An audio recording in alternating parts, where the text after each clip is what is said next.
আসসালামু আলাইকুম। এটিএন বাংলা সংবাদে সবাইকে স্বাগত জানাচ্ছি সীমা খান। শুরুতেই বিআরবি কেবলস সংবাদ শিরোনাম। বুস্টার ডোজ টিকা কার্যক্রম শুরু, প্রথম দিন পেলেন 5 মন্ত্রী সহ কয়েকজন সম্মুখ যোদ্ধা।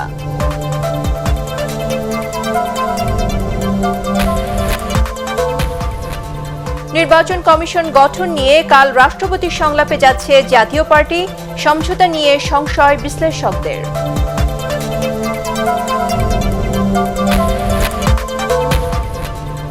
শৃঙ্খলা না মানলে ক্ষতি নিজেদেরই, বিজিবিকে সতর্কতা প্রধানমন্ত্রীর, সীমান্তে আস্থার প্রতীক হিসেবে কাজ করার আহ্বান। চিকিৎসা সেবায় বিশ্বমান অর্জনে বাংলাদেশ চিকিৎসা অ্যাক্রেডিটেশন আইনের খসড়া অনুমোদন মন্ত্রিসভায়।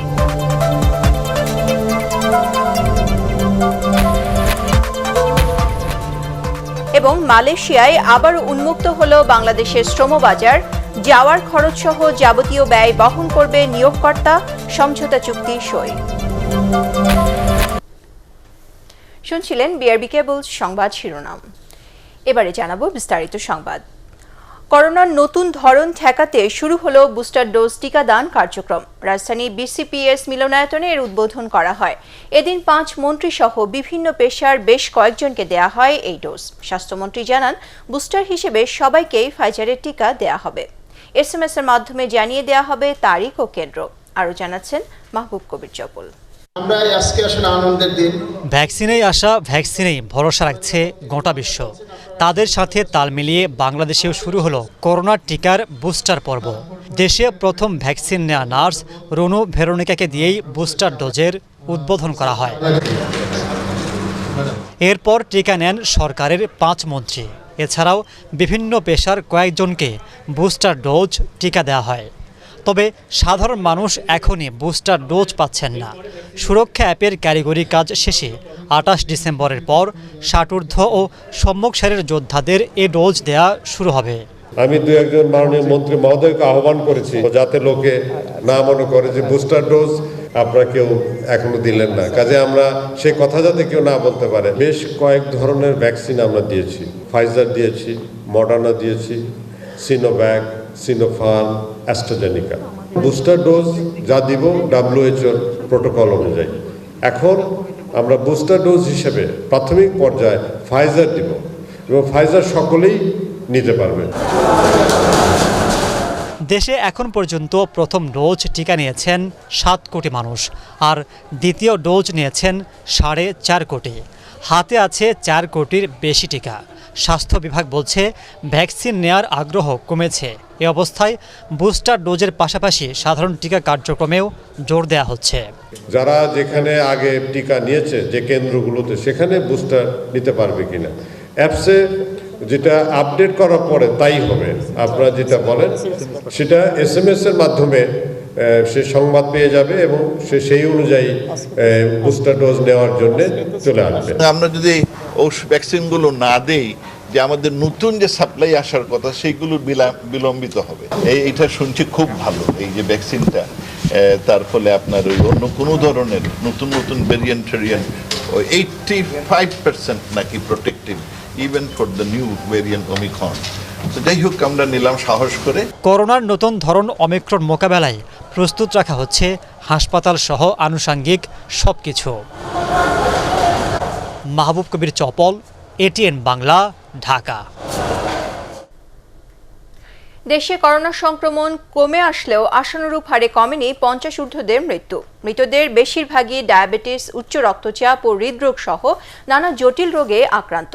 ভ্যাকসিন নিলেও রোগ প্রতিরোধ ক্ষমতা কম থাকায় এ ধরনের রোগীর মৃত্যু হচ্ছে বলে জানিয়েছেন বিশেষজ্ঞরা। ইমদাদুল্লাহ বাবুর রিপোর্ট। ভ্যাকসিন, ব্যক্তিগত সুরক্ষা বিধি এবং সামাজিক দূরত্ব মানা সহ নানামুখী পদক্ষেপ নেয়ার কারণে পৃথিবী জুড়ে করোনা নিয়ন্ত্রণে এসেছে অনেকটাই। বাংলাদেশেও কমেছে সংক্রমণ, কিন্তু এখনও মৃত্যু কমেনি আশানুরূপ। দেশের 47 ও 48তম এপিডেমিওলজিক্যাল সপ্তাহের তথ্যমতে 14 দিনে মারা গেছেন 48 জন।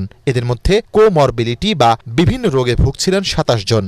মৃতের মধ্যে ৭৬.৯% ছিল ডায়াবেটিস, ৬৪.৩% উচ্চ রক্তচাপ, হৃদরোগ ও বক্ষব্যাধিতে আক্রান্ত 35.5% আর 35.7% রোগী ভুগছিলেন কিডনির সমস্যায়। বিশেষজ্ঞরা বলছেন রোগ প্রতিরোধ ক্ষমতা কম থাকায় বয়স্কদের সংক্রমণ ঝুঁকি বেশি।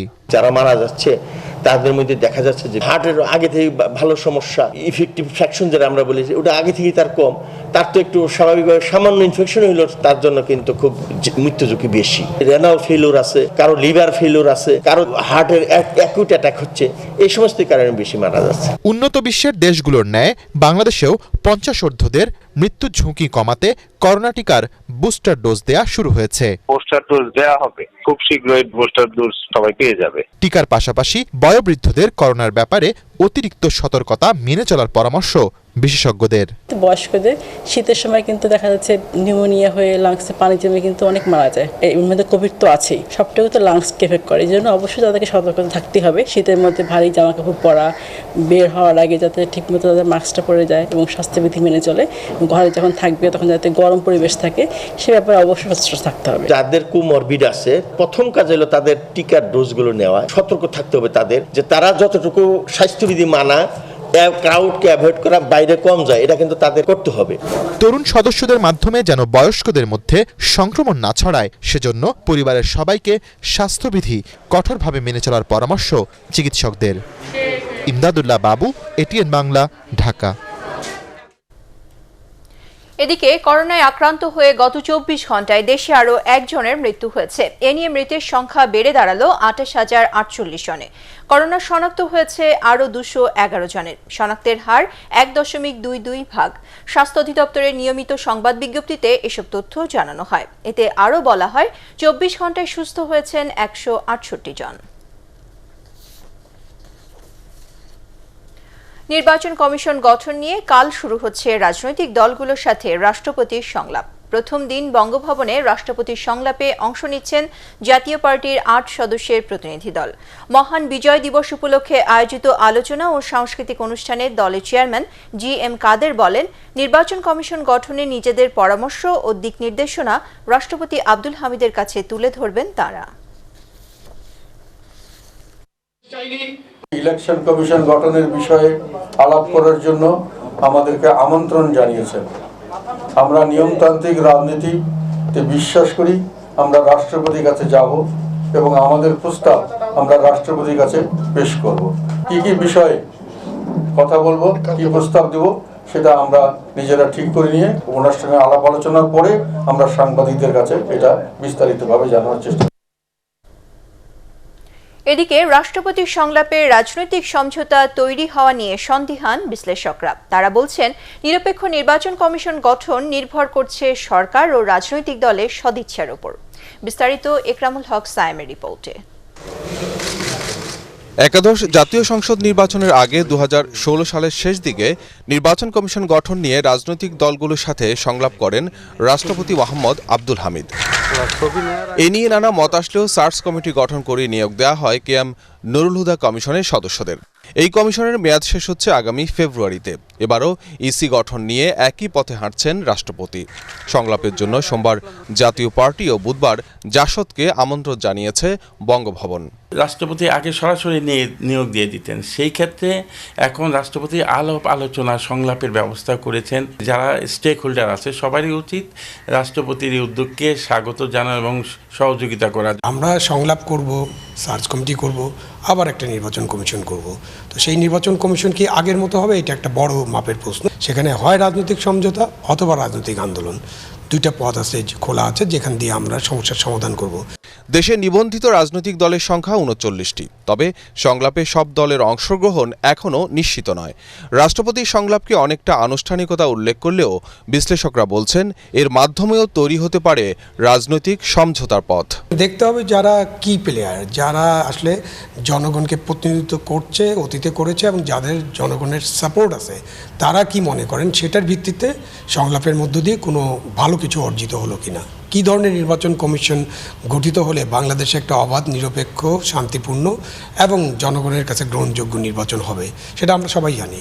এটা করার জন্য আইন লাগে না, করার জন্য ইভেন্ট সার্চ কমিটিও লাগে না, এটা করার জন্য ইচ্ছে লাগে, সদিচ্ছা লাগে। সেই সদিচ্ছা আমাদের রাজনৈতিক দলগুলো, সরকার এবং আমরা যে রাষ্ট্র, সেই রাষ্ট্রের আছে কিনা।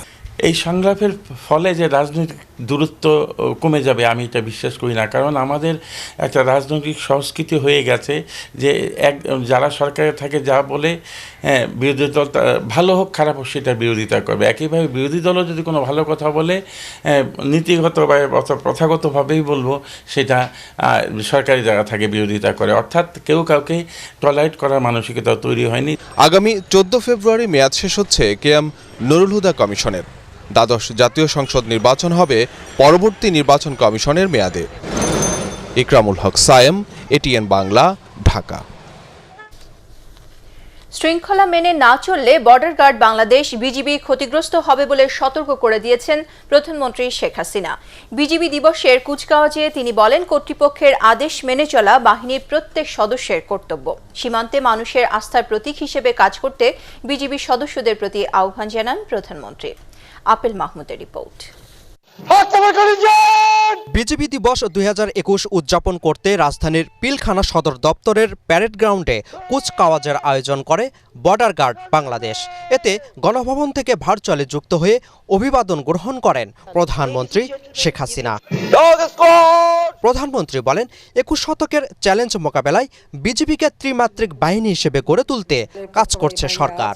সীমান্তের নিরাপত্তা, চোরাচালান ও নারী পাচার রোধে বিজিবির কর্মকাণ্ডের প্রশংসা করেন তিনি। বিজিবি এখন জল, স্থল ও আকাশ পথে দায়িত্ব পালন করতে সক্ষমতা অর্জন করেছে। এ বাহিনীকে আধুনিকায়নের লক্ষ্যে এবং দেশের সীমান্ত এলাকায় নিশ্চিত নজরদারি ও আন্তঃরাষ্ট্রীয় সন্ত্রাসবাদ মোকাবেলায় ঝুঁকিপূর্ণ সীমান্তে smart digital surveillance and technical response system স্থাপন ও সম্প্রসারণ করা হয়েছে। আমার বিশ্বাস, বর্ডার গার্ড বাংলাদেশ এগিয়ে যাবে তার অভীষ্ট লক্ষ্যে এবং বাংলাদেশের মানুষের আস্থার প্রতীক হয়ে সীমান্তের অতন্ত্র প্রহরী হিসেবে তার অগ্রযাত্রা অব্যাহত রাখবে। দেশপ্রেমে উদ্বুদ্ধ হয়ে সততা ও নিষ্ঠার সাথে কাজ করতে বাহিনীর সদস্যদের দায়িত্বের কথা স্মরণ করে দেন সরকার প্রধান।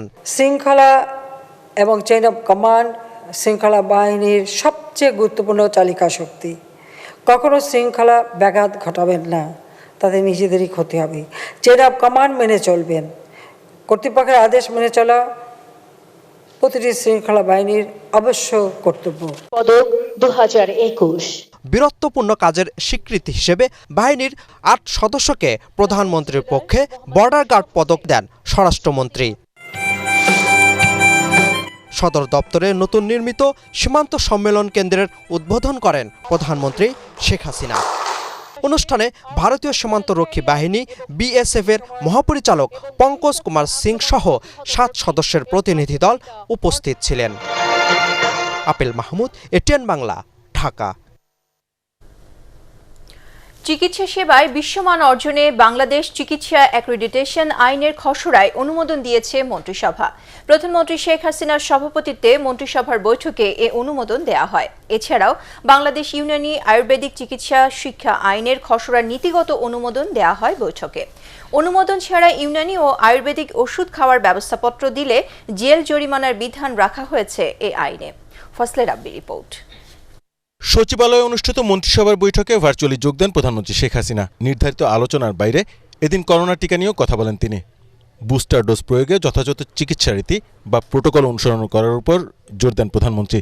এছাড়া বিশ্ব স্বাস্থ্য সংস্থার গাইডলাইন অনুযায়ী চিকিৎসা শিক্ষাকে একটি মানদণ্ডে উন্নীত করতে চিকিৎসা শিক্ষা অ্যাক্রিডিটেশন আইন অনুমোদন দেয় মন্ত্রিসভা। যে সমস্ত দেশে স্বাধীন অ্যাক্রিডিটেশন কমিশন কর্তৃক চিকিৎসা শিক্ষা প্রতিষ্ঠানসমূহ স্বীকৃত হবে না, সে সকল প্রতিষ্ঠান থেকে ডিগ্রি অর্জনকারী চিকিৎসকবৃন্দ আমেরিকা ও কানাডায় উচ্চশিক্ষা প্রশিক্ষণ গ্রহণ কিংবা পেশাগত কাজ করার সুযোগ পাবে না। কোভিডের জন্য এই টাইমটা 23 থেকে 24 পর্যন্ত করে দেওয়া হয়েছে। সেই জন্য প্রত্যেকটা দেশকে অবশ্যই উন্নত বিশ্বে যদি আমাদের মেডিকেল প্রফেশন বা শিক্ষাকে রিকগনিশন দিতে হয় বা উচ্চশিক্ষা নিতে হয়, তাহলে একটা অ্যাক্রিডিটেশন বোর্ডের আন্ডারে তাকে স্বীকৃতি গ্রহণ করতে হবে। তারই পরিপ্রেক্ষিতে এই আইনটা নিয়ে আসা হয়েছে। এদিকে বাংলাদেশ ইউনানি ও আয়ুর্বেদিক চিকিৎসা শিক্ষা আইনের খসড়ার নীতিমতো অনুমোদন দেওয়া হয় মন্ত্রিসভায়। এই আইনে কেউ অনুমোদন ছাড়া ওষুধ সেবনের পরামর্শ দিলে সর্বোচ্চ 1 বছরের কারাদণ্ড ও অর্থদণ্ডের বিধান রাখা হয়েছে। এর অধীনে মেডিকেল অ্যান্ড ডেন্টাল কাউন্সিলের মতো আয়ুর্বেদিক চিকিৎসার ক্ষেত্রেও একটি কাউন্সিল গঠনের কথা জানান মন্ত্রিপরিষদ সচিব। কোনো সংস্থা প্রতিষ্ঠান ব্যক্তি মিথ্যা উপাধি ব্যবহার করলে সর্বোচ্চ 1 বছরের কারাদণ্ড বা 1 লক্ষ টাকা জরিমানা বা উভয়টাই হতে পারে। অনুমোদন ব্যতীত ঔষধ সেবনের পরামর্শ বা প্রেসক্রিপশন যদি কেউ দেয়, সেই ক্ষেত্রেও 1 বছরের কারাদণ্ড বা 1 লক্ষ টাকা অর্থদণ্ড বা উভয় দণ্ড হতে পারে। এছাড়াও প্রধানমন্ত্রী শেখ হাসিনার আসন্ন মালদ্বীপ সফরে দুই দেশের মধ্যে বন্দি বিনিময় চুক্তির খসড়ার নীতিগত অনুমোদন দেওয়া হয় মন্ত্রিপরিষদ বৈঠকে। ফজলে রাব্বি, এটিএন বাংলা, ঢাকা। 3 দিনের রাষ্ট্রীয় সফরে বুধবার মালদ্বীপ যাচ্ছেন প্রধানমন্ত্রী শেখ হাসিনা। সফরে দেশটির প্রেসিডেন্ট ইব্রাহিম মোহাম্মদ সোলেহের সাথে দ্বিপাক্ষিক বৈঠক করবেন তিনি। এছাড়া স্বাস্থ্য, শিক্ষা, ক্রীড়া সহ নানা বিষয়ে সমঝোতা স্মারক সই হবার কথা রয়েছে।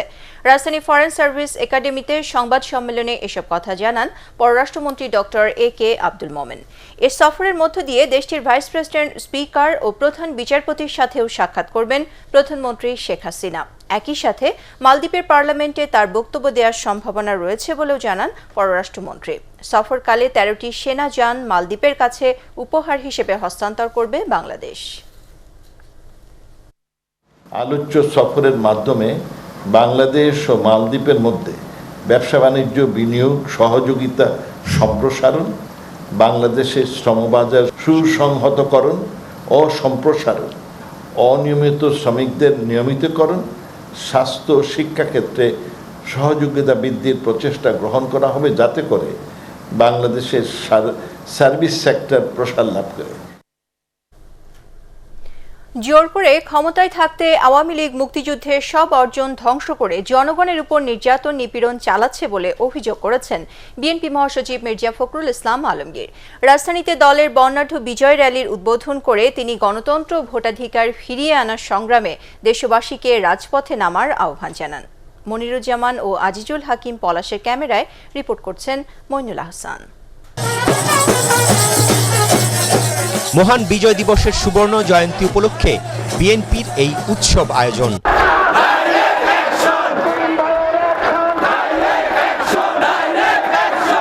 র্যালিতে যোগ দিতে জনস্রোত ছোটে রাজধানীর নয়াপল্টন কেন্দ্রীয় অফিসের দিকে। নির্ধারিত সময়ের আগেই নেতাকর্মী আর সমর্থকদের উপস্থিতি ছড়িয়ে পড়ে একদিকে ফকিরের পুল আর অন্যদিকে কাকরাইল, পুরানা পল্টন, শান্তিনগরের মূল সড়ক, অলিগলিতে। মিছিল নিয়ে সামিল হন রাজধানী ও আশপাশের জেলার নেতাকর্মীরাও। র্যালির উদ্বোধন করতে গিয়ে বিএনপি মহাসচিব বলেন, স্বাধীন বাংলাদেশের 50 বছর পূর্তিতে এখন নতুন করে স্বৈরশাসকের কবলে পড়েছে দেশ। তার ভাষায়, ক্ষমতাসীনদের দুঃশাসনে গণতন্ত্র এখন বিপন্ন। এমন একটি সরকার যারা জোর করে রাষ্ট্রযন্ত্রকে ব্যবহার করে ক্ষমতায় দখল করে আছে, তারা আজকে সেই 71-এর সমস্ত চিন্তা ভাবনাগুলোকে, আশা আকাঙ্ক্ষাগুলোকে, চেতনাকে ধ্বংস করে দিয়ে তাদের একদলীয় শাসন ব্যবস্থা বাকশাল প্রতিষ্ঠার জন্য গোটা জাতির উপরে আজকে নির্যাতন, নিপীড়নের স্টিম রোলার চালিয়ে যাচ্ছে। গণতন্ত্র ছিল তাকে ধ্বংস করেছে, আমাদের অধিকারগুলোকে ধ্বংস করেছে, আমাদের ভোটের অধিকার কেড়ে নিয়েছে। এ সময় বিএনপির র্যালিকে বিজয়ের পথে নতুন যাত্রা হিসেবে অভিহিত করেন মির্জা ফখরুল। আজকের এই র্যালি বাংলাদেশের জনগণের নতুন করে জেগে উঠবার র্যালি। আজকের এই র্যালি হচ্ছে বাংলাদেশের মানুষের নতুন করে সংগ্রাম শুরু করবার র্যালি। আজকের এই র্যালি হচ্ছে বাংলাদেশের গণতন্ত্রকে ফিরিয়ে আনবার র্যালি। পরে শুরু হয় বিজয় শোভাযাত্রা। নয়াপল্টন থেকে যাত্রা শুরু করে শান্তিনগরের দিকে এগুতে থাকে জনস্রোত, যাতে যোগ দেন সিনিয়র নেতারাও। রং বেরঙের ফেস্টুন, বিশাল আকৃতির জাতীয় পতাকা, ব্যান্ড পার্টির ছন্দে বর্ণাঢ্য রূপ পায় বিএনপির বিজয় র্যালি। অনাকাঙ্ক্ষিত পরিস্থিতি ঠেকাতে তৎপর ছিল পুলিশ সহ আইন শৃঙ্খলা বাহিনীর সদস্যরা। শনিবার রাজধানীতে আওয়ামী লীগের বিশাল র্যালির পর আজকের এই বিজয় র্যালি সফল করা ছিল বিএনপির জন্য বড় একটি চ্যালেঞ্জ। বিএনপি নেতারা দাবি করছেন, লোক সমাগমের উপস্থিতির দিক থেকে সেই চ্যালেঞ্জে সফল হয়েছেন তারা। বিএনপির নীতি নির্ধারকরা আশা করছেন, আজকের এই র্যালিতে নেতাকর্মীদের বিপুল উপস্থিতি আগামী দিনে বেগম খালেদা জিয়ার মুক্তি ও নিরপেক্ষ সরকারের অধীনে জাতীয় নির্বাচনের চলমান আন্দোলন সফল করতে নেতাকর্মীদের নতুনভাবে উজ্জীবিত করবে। মইনুল আহসান, এটিএন বাংলা, ঢাকা। বিএনপি এখন না রোগে ভুগছে বলে মন্তব্য করেছেন তথ্য ও সম্প্রচার মন্ত্রী ডক্টর হাসান মাহমুদ। নির্বাচনে যাবে না, সংলাপে যাবে না, সবকিছুতেই না না বলতে বলতে একদিন নিজেরাই নাই হয়ে যেতে পারে বলে শঙ্কা প্রকাশ করেন তিনি। বাংলাদেশ টেলিভিশন চট্টগ্রাম কেন্দ্রের রজত জয়ন্তী উপলক্ষে 24 ঘণ্টা সম্প্রচারের উদ্বোধন শেষে এসব কথা বলেন মন্ত্রী। বিএনপি নেতিবাচক রাজনীতি এবং স্বাধীনতা বিরোধী শক্তির সাথে হাত না মেলালে বাংলাদেশ আরও এগিয়ে যেত বলেও মন্তব্য করেন হাসান মাহমুদ। আজকে সব ক্ষেত্রে বাংলাদেশ থেকে পিছিয়ে, মানব উন্নয়ন সূচক, সামাজিক সূচক, অর্থনৈতিক সূচক, এমনকি আমরা মাথাপিছু আয়ের ক্ষেত্রে ভারতকেও অতিক্রম করেছি। তো এটি যখন মির্জা ফখরুল ইসলাম আলমগীর সাহেব দেখতে পারেন না, তখন দল কানা হওয়ার কারণে তিনি এটি দেখেও দেখেন না, বুঝেও বুঝেন না এবং স্বীকার করেন না। যদি মির্জা ফখরুল সাহেবের দল বিএনপি জামাত বাংলাদেশে নেতিবাচক রাজনীতি না করত, স্বাধীনতা বিরোধী অপশক্তিকে নিয়ে দেশ বিরোধী ষড়যন্ত্র না করত, তাহলে বাংলাদেশ আরো অনেক বেশি এগিয়ে যেতে পারত। মালয়েশিয়ায় 3 বছর পর আবার উন্মুক্ত হল বাংলাদেশের শ্রমবাজার। নতুন করে কর্মী নিতে সমঝোতা চুক্তি সই করেছে মালয়েশিয়া। দেশটির রাজধানী কুয়ালালামপুরে একটি হোটেলে এই সমঝোতায় সই করেন বাংলাদেশের প্রবাসী কল্যাণ ও বৈদেশিক কর্মসংস্থান মন্ত্রী ইমরান আহমেদ এবং মালয়েশিয়ার মানব সম্পদ মন্ত্রী এম সারাভানান। প্রবাসী কল্যাণ সচিব ডক্টর আহমেদ মুনিরুস সালেহিন এবং বিএমইটির মহাপরিচালক শহীদুল আলম সহ দুদেশের উচ্চপদস্থ কর্মকর্তারা এ সময় উপস্থিত ছিলেন। সমঝোতা অনুযায়ী বাংলাদেশি কর্মীদের মালয়েশিয়ায় নেওয়া, তাদের আবাসন এবং দেশে ফেরত পাঠানো সহ যাবতীয় খরচ বহন করবে নিয়োগকর্তা। মালয়েশিয়া পৌঁছানোর পর বাংলাদেশি কর্মীর ইমিগ্রেশন, ভিসা, স্বাস্থ্য পরীক্ষা, কোভিড টেস্ট ও কোয়ারেন্টাইন খরচও বহন করবেন তিনি। চাইলে রিক্রুটিং এজেন্টও নিয়োগ করতে পারবে নিয়োগকর্তা। এতে করে কমবে কর্মীর অভিবাসন ব্যয়। এর আগে গত 10 ডিসেম্বর বাংলাদেশ থেকে কর্মী নিতে সম্মতি জানায় মালয়েশিয়া। নারায়ণগঞ্জের ভুলতায় অভিযান চালিয়ে কাভার্ড ভ্যান সহ চুরি যাওয়া বিপুল পরিমাণ রপ্তানিমুখী গার্মেন্টস পণ্য উদ্ধার করেছে ডিএমপির গোয়েন্দা বিভাগ। এ সময় 5 জনকে আটক করা হয়। ডিএমপির মিডিয়া সেন্টারে সংবাদ সম্মেলনে এসব কথা জানান অতিরিক্ত কমিশনার AKM হাফিজ আক্তার। তিনি বলেন, চালক ও হেলপারদের সহযোগিতায় এ ধরনের অপরাধ সংগঠিত হয়। বেশিরভাগ সময় ঢাকা চট্টগ্রাম মহাসড়কে এই চুরির ঘটনা ঘটে। চুরি হওয়া পণ্য দেশে বিক্রির পাশাপাশি বিদেশেও রপ্তানি করা হয় বলে জানিয়েছে পুলিশ। বিভিন্ন গোডাউনে গোডাউনজাত করে পরবর্তীতে আবার যে অসাধু বায়ার যারা আছে তাদের মাধ্যমে কখনো কখনো এটা বিদেশে যায়, কখনো কখনো এটা স্টক লোড করে এটা বাংলাদেশের মার্কেটে ছেড়ে দেওয়া হয়, যার ফলে মালিক সমস্যায় পড়ছে, দেশের ভাবমূর্তি নষ্ট হচ্ছে। তো এই অসাধু কার্যক্রমগুলির বিরুদ্ধে আমাদের অভিযান চলছে। আমরা সামনের দিনগুলিতে হয়তো আপনাদেরকে আরও ফিডব্যাক দিতে পারবো। বিশ্বের সাথে প্রতিযোগিতায় টিকে থাকতে হলে তরুণ জনগোষ্ঠীকে ডিজিটালাইজ করে গড়ে তুলতে হবে বলে মনে করেন দক্ষতা উন্নয়ন কর্তৃপক্ষের নির্বাহী চেয়ারম্যান দুলাল কৃষ্ণ সাহা। রাজধানী আগারগাঁওয়ে বিনিয়োগ ভবন মিলনায়তনে বঙ্গবন্ধু জাতীয় দক্ষতা প্রতিযোগিতা নিয়ে আয়োজিত সংবাদ সম্মেলনে তিনি একথা বলেন। আগামী 29 ও 30 ডিসেম্বর ঢাকার 4টি ভেন্যুতে অনুষ্ঠিত হবে দক্ষতা প্রতিযোগিতার চূড়ান্ত পর্ব। সংবাদ সম্মেলনে জানানো হয়, প্রতিযোগিতায় অংশ নেওয়া 66 জনের মধ্য থেকে বিজয়ী 12 জনকে নিয়ে যাওয়া হবে চীনের সাংহাইয়ে।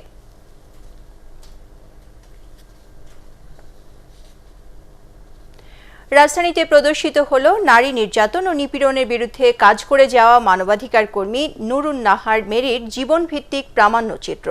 অগ্নিশিখা নারী নুরুন নাহার মেরি শীর্ষক এই তথ্যচিত্রে তুলে ধরা হয়েছে মেরির কর্মময় জীবন। জাতীয় প্রেস ক্লাবে আয়োজিত এই অনুষ্ঠানে বক্তারা বলেন, সমাজের পিছিয়ে পড়া জনগোষ্ঠীর জীবনমান উন্নয়ন ও পরিবর্তনে কাজ করে যাচ্ছে জাগো নারী ফাউন্ডেশন।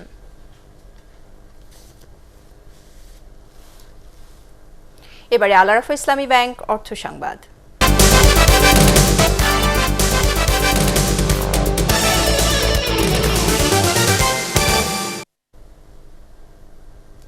নির্মাণ সামগ্রীর দাম বাড়ায় ও প্রস্তাবিত ড্যাপের কারণে ফ্ল্যাটের দাম বেড়ে যাওয়ার আশঙ্কা প্রকাশ করেছে আবাসন খাতের সংগঠন রিহ্যাব। সংগঠনের সিনিয়র ভাইস চেয়ারম্যান ইন্তেখাবুল হামিদ জানিয়েছেন, আগামী 23 থেকে 27 ডিসেম্বর বঙ্গবন্ধু আন্তর্জাতিক সম্মেলন কেন্দ্রে অনুষ্ঠিত হবে রিহ্যাব ফেয়ার। এবারের মেলায় স্থান পাচ্ছে 220টি স্টল। রাজধানী কারওয়ান বাজারে একটি হোটেলে আয়োজিত সংবাদ সম্মেলনে এসব তথ্য জানানো হয়।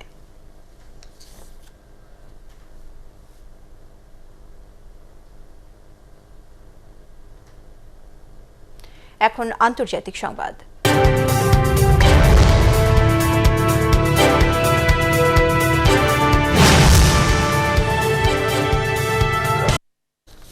ফিলিপাইনের সুপার টাইফুন রায়ের তাণ্ডবে মৃতের সংখ্যা ১০০ ছাড়িয়েছে। সংবাদ সংস্থা এএফপির হিসাবে ঘূর্ণিঝড়ে মারা গেছে কমপক্ষে ১০৮ জন, যদিও এপির হিসেব বলছে মৃতের সংখ্যা অন্তত ১১২ জন। ভূমিধস ও বন্যায় ক্ষয়ক্ষতি আরও অনেক বেশি বলেও ধারণা করা হচ্ছে। যোগাযোগ বিচ্ছিন্ন রয়েছে অনেক প্রত্যন্ত এলাকায়, ফলে সেসব দুর্গত এলাকার পরিস্থিতি এখনও জানা যায়নি। বৃহস্পতিবার ঘন্টায় ১৯৫ কিলোমিটার বেগে ফিলিপাইনের দক্ষিণ পূর্বাঞ্চলীয় দ্বীপগুলোতে আঘাত হানে সুপার টাইফুন রায়। এর আগেই নিরাপদে সরিয়ে নেওয়া হয় উপকূলের প্রায় ৩ লাখ মানুষকে। শেষ হল পশ্চিমবঙ্গের কলকাতা সিটি নির্বাচনে ভোট গ্রহণ। ১৪৪টি ওয়ার্ডের ৪,৫৯৫টি বুথে ভোট অনুষ্ঠিত হয়। ভোটের সংখ্যা ৪৮,৪০,০০০-এর বেশি।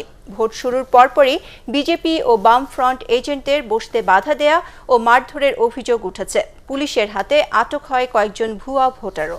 তবে ভোটকে প্রভাবিত করার পাল্টাপাল্টি অভিযোগ করছে সব পক্ষই। ভোট সুষ্ঠু করতে মোতায়েন ছিল ২৩,০০০-এর বেশি পুলিশ। যুক্তরাষ্ট্রের নিউ ইয়র্কে বর্ণাঢ্য আয়োজনে উদযাপিত হল মুজিব শতবর্ষ উৎসব ও স্বাধীনতার সুবর্ণ জয়ন্তী। স্থানীয় একটি হোটেলে অনুষ্ঠানের আয়োজন করে সার্বজনীন মুজিব বর্ষ উদযাপন কমিটি। প্রধান অতিথি ছিলেন বাংলা একাডেমির মহাপরিচালক ও কবি নুরুল হুদা। এ সময় সোনার বাংলা গড়ার শপথ নেন অংশগ্রহণকারীরা। পরে স্মরণসভায় বঙ্গবন্ধুর বর্ণাঢ্য জীবন নিয়ে আলোচনা, চিত্র প্রদর্শনী সহ মহান মুক্তিযুদ্ধের উপর নির্মিত চলচ্চিত্র প্রদর্শিত হয়। অনুষ্ঠানে ২১শে পদকপ্রাপ্ত লেখক ও সংগঠনের আহ্বায়ক ডক্টর নুরুন নবী, সদস্য সচিব জাকারিয়া চৌধুরী অন্যান্যের মধ্যে উপস্থিত ছিলেন।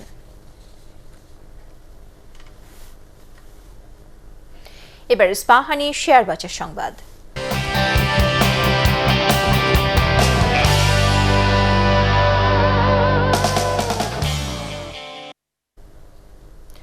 সপ্তাহে প্রথম কার্যদিবসে ঢাকা স্টক এক্সচেঞ্জে লেনদেন ও সূচক উভয়ই কমেছে। প্রধান মূল্য সূচক DSEX ৮৪ পয়েন্ট কমে নেমেছে ৬,৭৮৩ পয়েন্টে।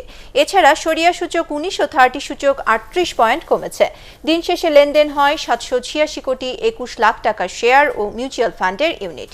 লেনদেন হওয়া ৩৭৮টি কোম্পানির মধ্যে দাম বেড়েছে ৮৭টির, কমেছে ২৬৬টি ও অপরিবর্তিত রয়েছে ২৫টি কোম্পানির শেয়ারের দাম। এদিকে চট্টগ্রাম স্টক এক্সচেঞ্জে লেনদেন হয়েছে ৫৫ কোটি ৪ লাখ টাকার শেয়ার। হাত বদল হওয়া ২৮৫টি কোম্পানির মধ্যে দর বেড়েছে ৬৩টি, কমেছে ২০৪টি এবং অপরিবর্তিত রয়েছে ১৮টি কোম্পানির শেয়ার দর। এবারে পার্টেক্স খেলার খবর।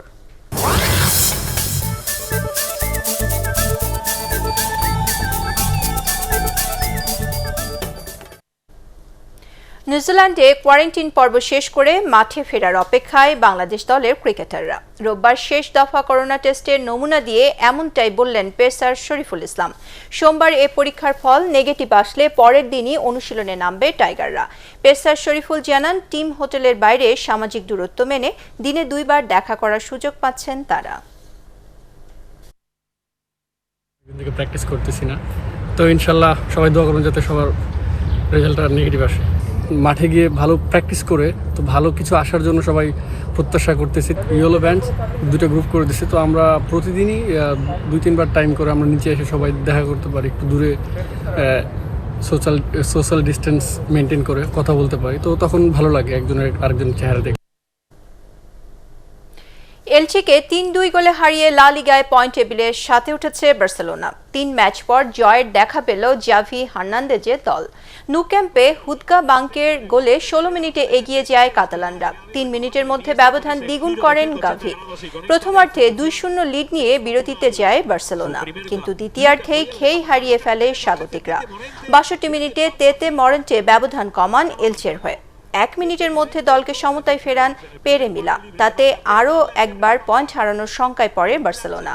অবশেষে নিকো গঞ্জেলেস 85 মিনিটে দলকে এনে দেন জয়সূচক স্বস্তির গোল। সংবাদ শেষ করার আগে বিআরবি কেবল শিরোনামগুলো আরও একবার। বুস্টার ডোজ টিকা কার্যক্রম শুরু, প্রথম দিন পেলেন 5 মন্ত্রী সহ কয়েকজন সম্মুখ যোদ্ধা।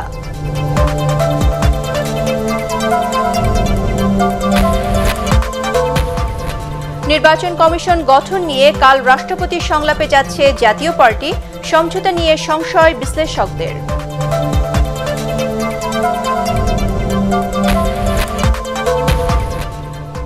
শৃঙ্খলা না মানলে ক্ষতি নিজেদেরই, বিজিবিকে সতর্কতা প্রধানমন্ত্রীর, সীমান্তে আস্থার প্রতীক হিসেবে কাজ করার আহ্বান।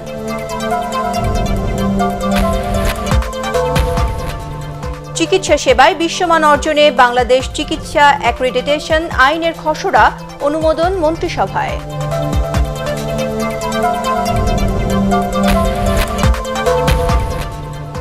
এবং মালয়েশিয়ায় আবারও উন্মুক্ত হলো বাংলাদেশের শ্রমবাজার, যাওয়ার খরচসহ যাবতীয় ব্যয় বহন করবে নিয়োগকর্তা, সমঝোতা চুক্তি সই। পরবর্তী সংবাদ দেখার আমন্ত্রণ জানিয়ে এখনকার মতো শেষ করছি। করোনা ভাইরাস থেকে নিজেকে সুরক্ষিত রাখতে মাস্ক পরুন, বারবার হাত পরিষ্কার করুন। এটিএন বাংলা সংবাদ ইউটিউবে দেখতে ব্রাউজ করুন youtube.com/ATN বাংলা নিউজ। ধন্যবাদ সবাইকে।